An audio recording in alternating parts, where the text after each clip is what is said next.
Long, long ago, there lived a man named Jack.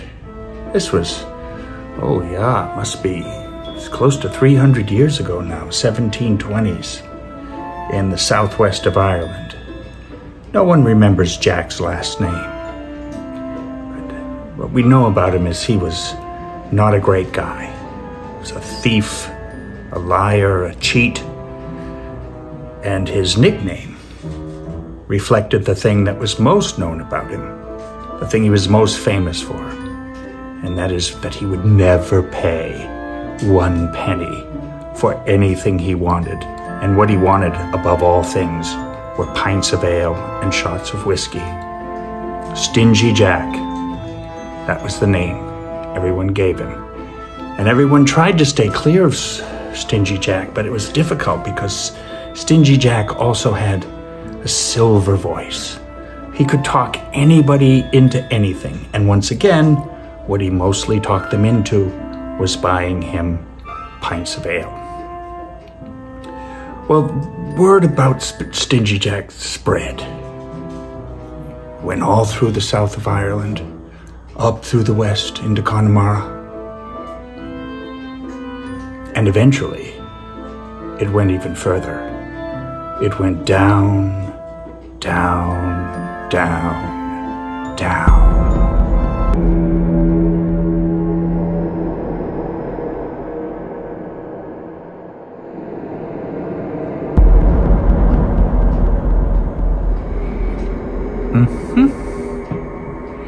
Well now, there's an interesting fellow.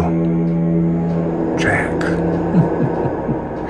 Just the sort of soul I like. Think I might have to go pay that chap a visit. One dreary, windy, rainy, miserable night in October, by chance it happened to be Halloween, Jack came staggering down a lonely road on his way home from once again talking the townspeople into buying him rounds of drinks. And so on he comes through the wind, through the rain, through the sounds of the crows and the owls and the mist coming up the hills. And he came to a crossroad in a small area of woods with barren trees, one lonely apple tree. There in the road, right there, in the middle of the crossroad, Jack saw a body. What's this now, he said. And he went up and he kicked the body. And much to his surprise, the body's eyes opened, and this man sprang up into the middle of the crossroad. Well, hello there. I suppose you know who I am.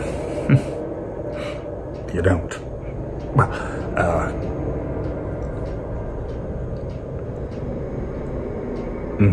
yes, that's right.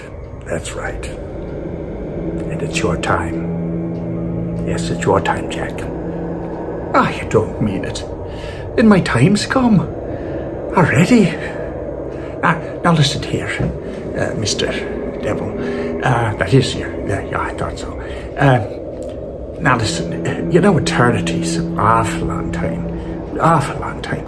I'm wondering, would you mind if I went down the pub and bought myself a last pint of ale? Would you mind that?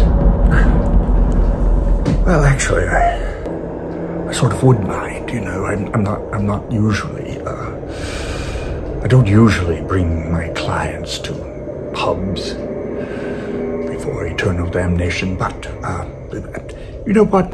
You're such an interesting fellow, and have so many things wrong with you. Let's go. So, off they go to the pub.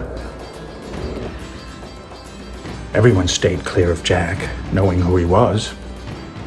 No one recognized his companion, surprisingly, given the, you know, horns, tail, so forth. But no one recognized him.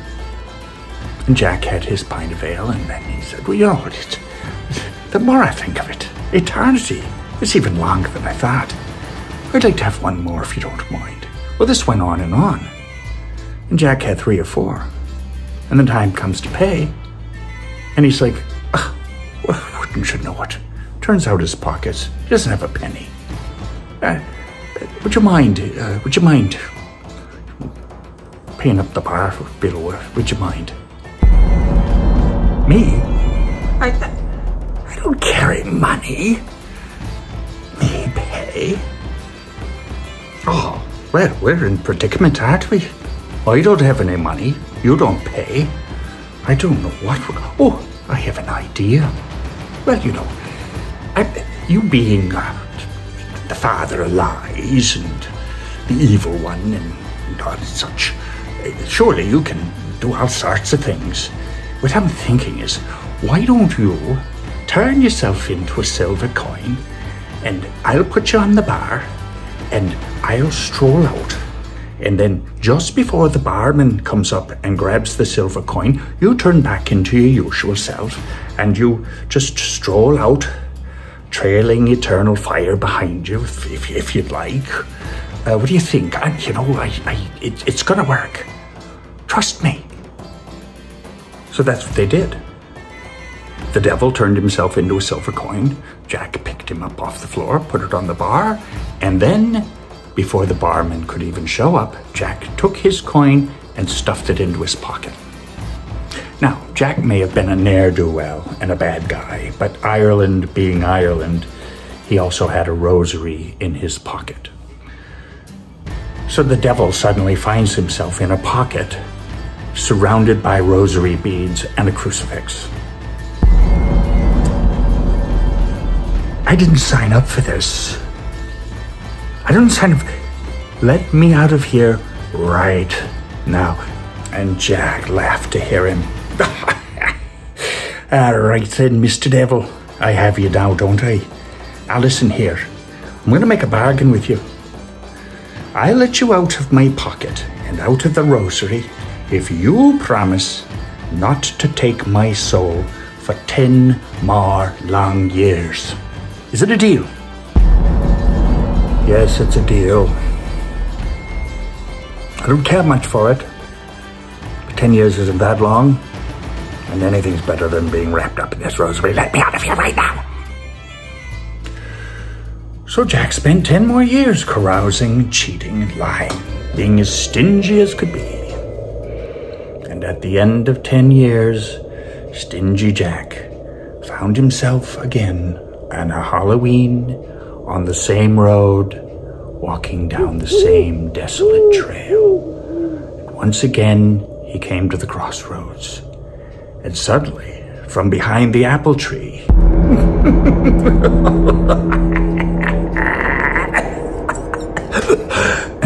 you know who I am. And don't say you don't. You know. Anyway, 10 years have passed. 10 years have passed, and I've been thinking of a day and night. Your soul is mine. Did you hear that? Mine. I like how that sounds. Mine. Oh, Stingy Jack now knew he was in trouble. 10 years. 10 years have passed. You don't mean it. Well, I'd never believed it. My, how time flies. Now, but you know, Mr. Devil, once again, eternity. It's awful long. It's just such a long... No. I'm not going to any pub. I'm not going to be buying any drinks. This is it. You're coming with me right now.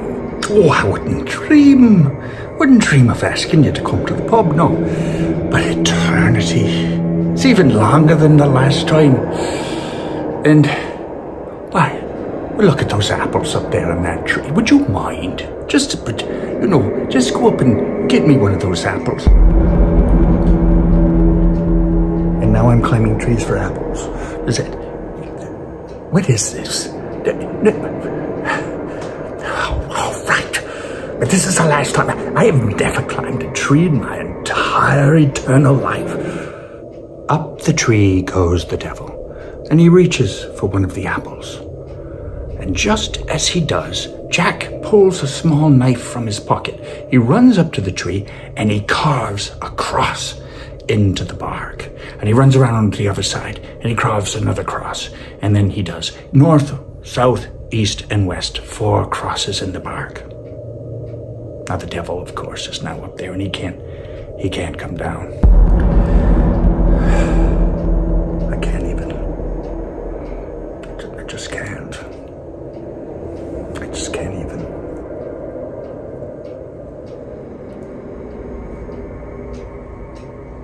Now, listen here, Mr. Devil. I have a deal for you.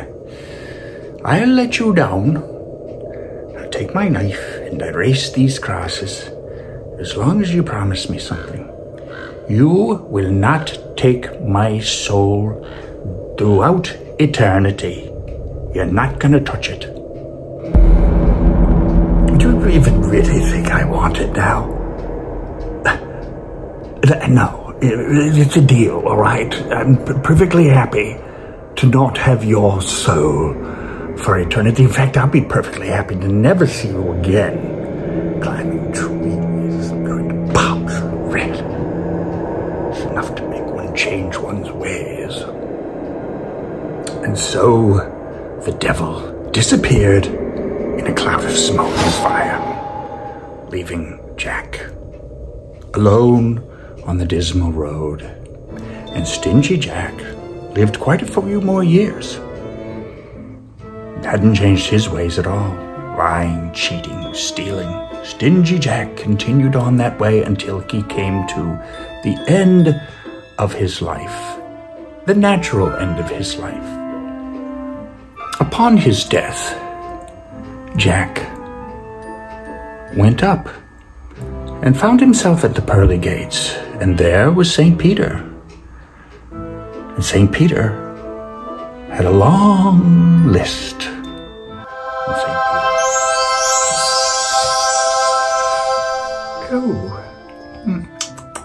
oh, good heavens.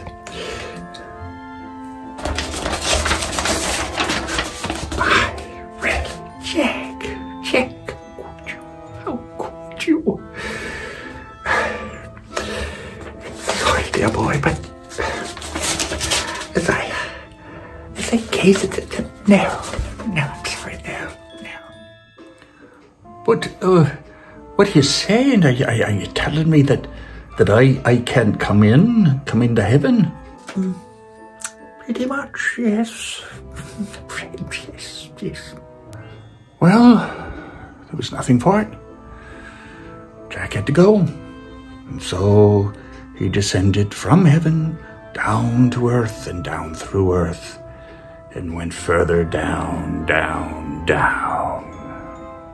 And once there, Jack found himself in front of a huge steel door covered with rust, and he knocked at the door. And the door opened,